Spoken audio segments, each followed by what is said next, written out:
Guys, on today's episode, we're going to talk about text messaging marketing. Let's go. I can't wait.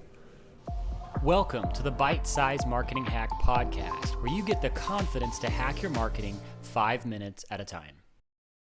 Hey guys, my name is Mark. My name's Rashawn. Welcome to Bite Size Marketing Hacks. Boom. We love to gather with y'all in this online version of community via podcast or on Facebook to connect with you and just talk about this topic of marketing in a bite-sized way that helps you cut through the digital noise and connect with your people. Yeah. And so I also put this plug out there. We usually do this at the end, but here at the beginning of this episode, hey, if there's something you want to hear from us or you want to talk about or you have questions about, throw that in a comment on this live video. Even right now, if you're on Facebook, leave a comment and share something you want to hear from us about. Or if you're in the podcast world, leave a review and leave a question that you have for us, and we'll dig into that with you. We would love that.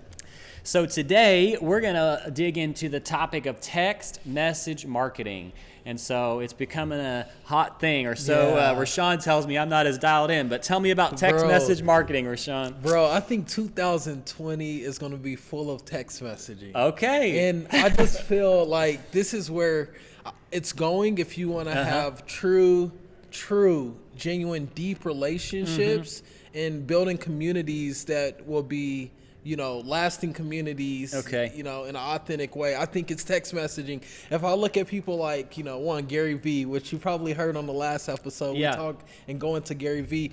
He's been doing this, but many other celebrities like Tony Hawk and Ryan Seacrest. Earlier this year, I just had this, not sort of a dream. It was more like a vision during the day. Like, what would it look like for me to be available? Like, to be completely available. Like, some people use the platform where it's still kind of, a big flow of content going out, once a month or, where there's promotional style content.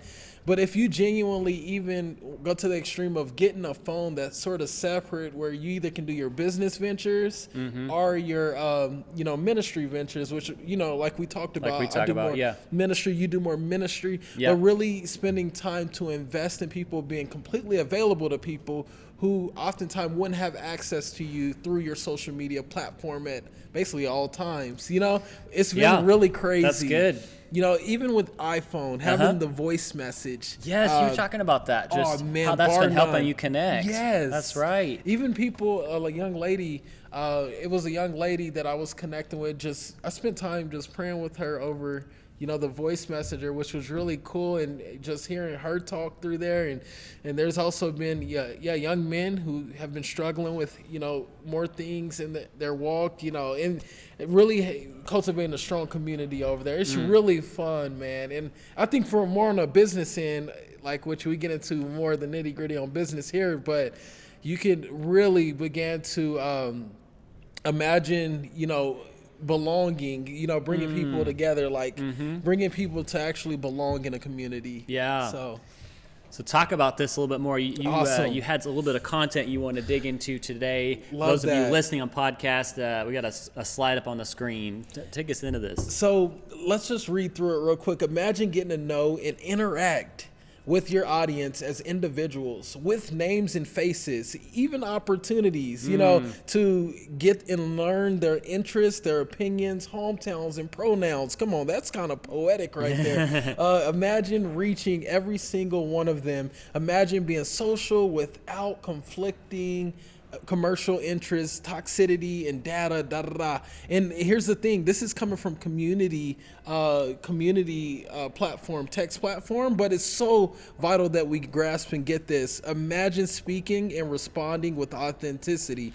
Imagine building deep and delightful relationships. Imagine being truly seen and heard. Imagine belonging, and imagine community. And guys, we have access to this right now through a cell phone. That's good. Where we can meet people where they are and really engage them, marketing wise or ministry wise. So as you pointed out, this comes from this online texting platform, community.com, but it's hitting on the heartbeat of what you see out there with so many people, and especially I think a lot of the stats I've seen talk about Gen Z and millennial especially just are done with Yes. anything that feels overly slick or branded or promotional. They Yeah. want authenticity.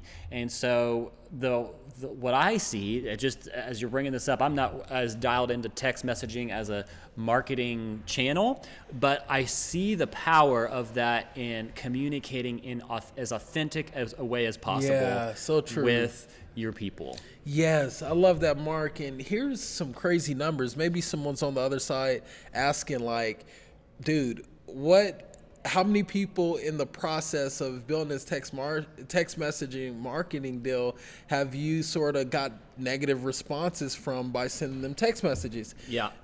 Crazy to say, but it's been about, maybe we have 4,000 phone numbers, and it's been literally probably at most one. I've only seen one response where it's like, stop this.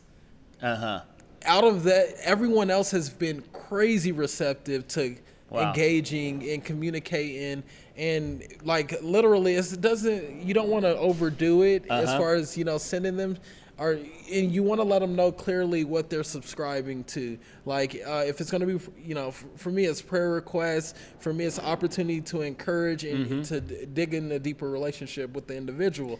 But on the business end, it can be something totally different that they're subscribing to. So this is good. And just for those of you, maybe you're just tuning in on Facebook, or maybe you're saying, okay, so now what do I take away from this? Practically what I've just heard from you, Rashawn, you got a phone that was just dedicated to just this. You're putting it up there on a screen. Just reaching out and connecting with people via text messaging, those kinds of things. Having a phone, and then really kind of letting them know up front, like, that's the goal of this phone number, this platform, is that I'm going to be connecting with you around this topic. True. This particular marketing niche, whatever that is.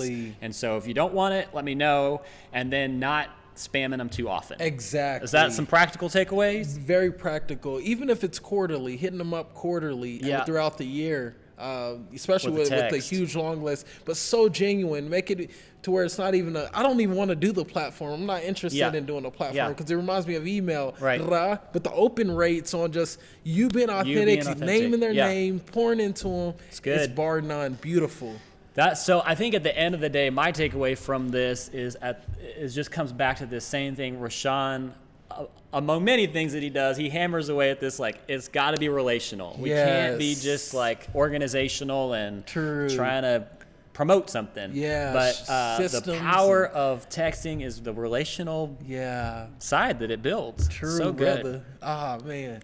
Anything else on this today? Invest in it. Don't imagine, go invest. Don't just imagine, go invest. Man, I gotta get you a Nike T-shirt one of these days. Just do it. Yeah, I'll rock it on every show. That's awesome. All right, well, bless you guys. We'll see you next time. See you next week. Thanks for joining us. Be sure to rate, review, and subscribe. And visit us at bitesizemarketinghacks.com for more resources and episodes that will help you hack your marketing 5 minutes at a time.